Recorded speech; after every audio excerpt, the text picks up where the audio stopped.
Thiruvananthapuram medical കോളേജിൽ വിദ്യാർത്ഥിനികളുടെ ചിത്രം morph ചെയ്ത് പ്രചരിപ്പിച്ച വിദ്യാർത്ഥി അബേലിനെതിരെ പോലീസ് ഇന്ന് കൂടുതൽ എഫ്ഐആറുകൾ രജിസ്റ്റർ ചെയ്യും. നിലവിലെ കേസിൽ ജാമ്യം ലഭിച്ച അബേലിനെ പുതിയ കേസുകൾ രജിസ്റ്റർ ചെയ്യുന്നതോടെ പോലീസ് വീണ്ടും അറസ്റ്റ് ചെയ്യും.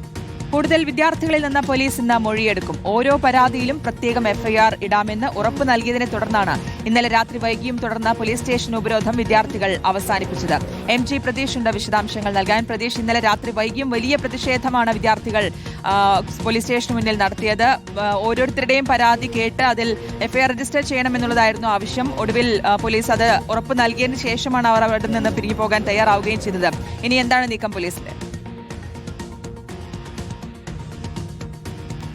ഷിഹാസ്, ശ്രുതി, തിരുവനന്തപുരം മെഡിക്കൽ കോളേജിലെ MBBS വിദ്യാർത്ഥി ആബേലിനെതിരെ ഗുരുതരമായ പരാതികളാണ് ഈ മറ്റ് വിദ്യാർത്ഥികൾ ഉന്നയിക്കുന്നത്. നിരവധി വിദ്യാർത്ഥിനികളുടെ മോർഫ് ചെയ്ത ചിത്രങ്ങൾ പ്രചരിപ്പിച്ചു എന്നതാണ് പ്രധാനമായും ആരോപണം. ഇത് പോലീസിൽ പരാതിയായി നൽകിയിട്ടും ദുർബലമായ വകുപ്പുകൾ ആബേലിനെതിരെ ചുമത്തി ജാമ്യം അനുവദിച്ചു എന്നതാണ് പോലീസിനെതിരെ വിദ്യാർത്ഥികൾ പരാതിയുമായി രംഗത്ത് എത്തിയത്. ഈ പരാതിയിൽ നടപടി സ്വീകരിക്കാതെ വന്നതോടെയാണ് അസാധാരണമായ പ്രതിഷേധം ഇന്നലെ രാത്രി വൈകിയും തിരുവനന്തപുരം മെഡിക്കൽ കോളേജ് പോലീസ് സ്റ്റേഷനിൽ ഉണ്ടായത്. നിരവധി വിദ്യാർത്ഥികൾ സംഘടിച്ചെത്തുകയും പോലീസിനെതിരെ പ്രതിഷേധിക്കുകയും ചെയ്തു.